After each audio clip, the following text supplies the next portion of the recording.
श्रीमहागुरुभ्यो नमः। हरिः ओम। सदाशिवसमारम्भां शङ्कराचार्यमध्यमाम् अस्मदाचार्यपर्यन्तां वन्दे குருபரம்பராம்.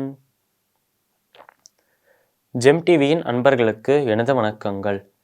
இன்றைய நாள் அனைவருக்கும் இனிய நாளாக அமைய எல்லாம் வல்ல இறைவனை வேண்டி இன்றைய மதமும் நம்மதமே நிகழ்ச்சிக்கு செல்வோம். இன்னைக்கு நம்ம மதுராஷ்டகத்திலேருந்து ஒரு ஸ்லோகத்தை விளக்கத்துடன் பார்த்துட்டு நேற்றைய தினத்தின் நீதி கதையின் தொடர்ச்சியை காண்போம்.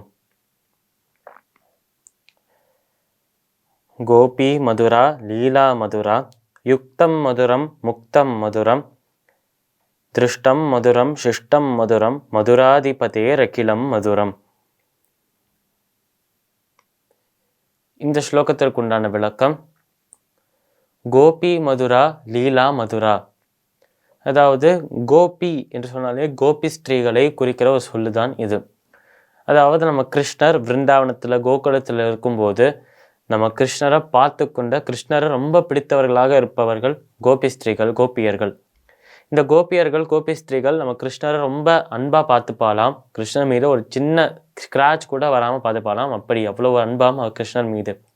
அதனால உன்னை எப்பயுமே சுற்றி, உன்னை எப்பயுமே சூழ்ந்து உன் கூடையே சந்தோஷமாக இருக்கும் அந்த கோபியர்கள், அவா பார்க்கவே ரொம்ப அழகா இருக்கா, அவளும் இனிமையாக மதுரமாக இருக்காவா என்று இந்த ஸ்லோகத்தில் சொல்கிறோம். கோபி மதுரா லீலா மதுரா. அதாவது நம்ம கிருஷ்ணர் செய்யும் அனைத்து செயல்களும் அனைத்து லீலைகளும் ரொம்ப அழகாக இருக்கு, ரொம்ப இனிமையாக இருக்கு என்று சொல்கிறோம். கோபி மதுரா லீலா மதுரா யுக்தம் மதுரம் முக்தம் மதுரம். அதாவது நீ ஒன்றா சேர்றதும் ரொம்ப அழகாக இருக்குது, நீ பிரிந்து போகிறதும் ரொம்ப அழகாக இருக்குது என்று சொல்கிறார். இது எப்படி புரிஞ்சுக்கலாம் என்றால், நம்ம கோபியர்களோட ஒன்றா சேர்ந்து சந்தோஷமாக இருந்தால் கிருஷ்ணர், அந்த லீலையும் அந்த ஒரு ராசலீலையும் பார்க்குறதுக்கு ரொம்ப அழகாக இருக்குது.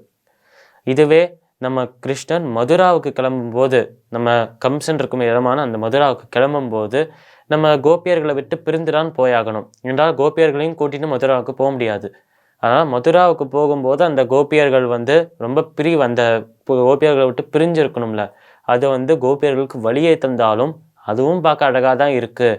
ஏனென்றால் உன்னை சுற்றி உன்னோட சம்பந்தப்பட்ட எந்த ஒரு விஷயமும் அழகாக தான் இருக்குது என்று சொல்கிறார் இந்த ஸ்லோகத்தில். கோபி மதுரா லீலா மதுரா யுக்தம் மதுரம் முக்தம் மதுரம் திருஷ்டம் மதுரம் சிஷ்டம் மதுரம். திருஷ்டம் மதுரம், உன்னோட பார்வை, உன்னோட கருணையால் நிரம்பிய அந்த பார்வை இருக்கே, அதுவும் அழகாக இருக்குது, ரொம்ப இனிமையாக இருக்குது என்று சொல்கிறோம். சிஷ்டம் மதுரம், நீ செய்கிற அனைத்து விஷயங்களும் ரொம்ப அழகாக தான் இருக்குது என்று சொல்கிறோம். மதுராதிபதேர் அகிலம் மதுரம். அதாவது பிரபஞ்சத்தில் எதெல்லாம் மதுரம், எதெல்லாம் அழகு இனிமை என்று சொல்கிறோமோ அந்த அழகான விஷயங்கள், அந்த மதுரமான விஷயங்களை விட அழகாகவும் மதுரமாகவும் இருக்காராம் நம்மளோட கிருஷ்ணர். அதனால அனைத்தையும் விட அழகான, அனைத்தையும் விட இனிமையான ஒரு சுரூபத்தை கொண்டிருக்க கிருஷ்ணரே உனக்கு நமஸ்காரம் என்று இந்த ஸ்லோகத்தில் சொல்கிறோம். இந்த ஸ்லோகத்திற்குண்டான விளக்கம் இதுதான். இப்போ நம்ம நேற்றைய தினத்தின் நீதி கதையின் தொடர்ச்சியை காண்போம். நம்ம சிலந்தி பூச்சி இங்கேயும் அங்கேயும் ஓடிக்கொண்டிருந்த அந்த சிலந்தி பூச்சியை பார்த்து நம்ம வியாசர் கேட்குறாராம், இங்கேயும் அங்கேயும் ஏன் ஓடிட்டுருக்கணும் என்று கேட்க சிலந்தி பூச்சி சொன்னதாம், இல்லை இந்த பக்கம் இப்போ அர்ஜுனோட ரதம் வரப்போகிறது, அந்த ரதத்தின் அந்த ஒரு சக்கரத்தில் சிக்கிக்கொண்டு என்னோட உயிரை துறக்க நான் விரும்பலை என்று அந்த சிலந்தி சொல்கிறதாம். அப்போ வியாசர் சிரித்து கொண்டே கேட்குறாராம், நீ இறந்து போன பிறகு, நீ உன்னோட உயிரை விட்ட பிறகு உனக்காக அழப்போறவா யாரும் இங்கே இல்லை, உனக்காக கவலைப்பட போகிறவா யாரும் இல்லை இங்கே. அதே நேரத்தில் நீ ஒருத்தன் இறந்து போகிறதுனால இந்த உலகத்தில் எந்த ஒரு மாற்றமும் வரப்போகிறதும் இல்லை.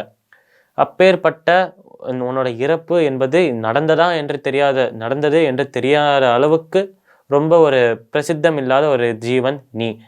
அப்பேற்பட்ட ஜீவனாக இருக்கும் ஒரு சிலந்தியான உனக்கு ஏன் இவ்வளோ கவலை? நீ இறந்து போனாலும் உன்னை கண்டுக்கிறதுக்கு யாருமே இருக்க மாட்டா என்று நம்மளோட வியாசர் சொல்கிறார். இதை கேட்ட உடனேயே, இப்படி அவர் சிரித்து கொண்டே கேலியாக சொன்னதை கேட்ட உடனேயே நம்மளோட இந்த சிலந்தி கோவப்படுறதாம். கோவத்தில் நம்மளோட வியாசரை பார்த்து கேட்கறதாம், ஏன் மனிதர்களுக்கு மட்டும்தான் குடும்பம் என்று ஒன்று இருக்கா? மனிதர்கள் மட்டும்தான் தங்களோட குடும்பத்து மீது அன்பு வச்சிருக்காளா? மனிதர்கள் மட்டும்தான் குடும்பத்துக்காக உழைத்து சந்தோஷமாக அந்த குடும்பத்தை சந்தோஷமாக வச்சுக்கிறதுக்காக உழைக்கிறாளா என்று இந்த சிலந்தி கேட்கறதாம். இந்த மாதிரி சிலந்தி கேட்ட உடனேயே சிரித்து கொண்டிருந்த நம்மளோட வியாசர் அவரோட சிரிப்பை நிறுத்துறார். இதற்கப்புறம் மேலும் இந்த சிலந்தி வந்து ஏன் அவர் இறந்து போகக்கூடாது, அந்த சிலந்தியோட உயிர் போகக்கூடாது என்று அது ஏன் நினைத்தது என்பதற்காக காரணங்களை ஒன்றுக்கு மேலே ஒன்று அடுக்கிண்டே வர்றதாம். இந்த எல்லா காரணங்களையும் நம்ம வியாசனும் ஏற்றுக்கொள்கிறாராம். அப்படி இந்த சிலந்தி சொன்ன அந்த காரணங்கள் என்ன, இந்த நீதி கதையில் நம்ம என்ன நீதி தெரிஞ்சுக்கணும், நாளை தினம் பார்க்கலாம். மீண்டும் நாளை சந்திப்போம். நன்றி, வணக்கம்.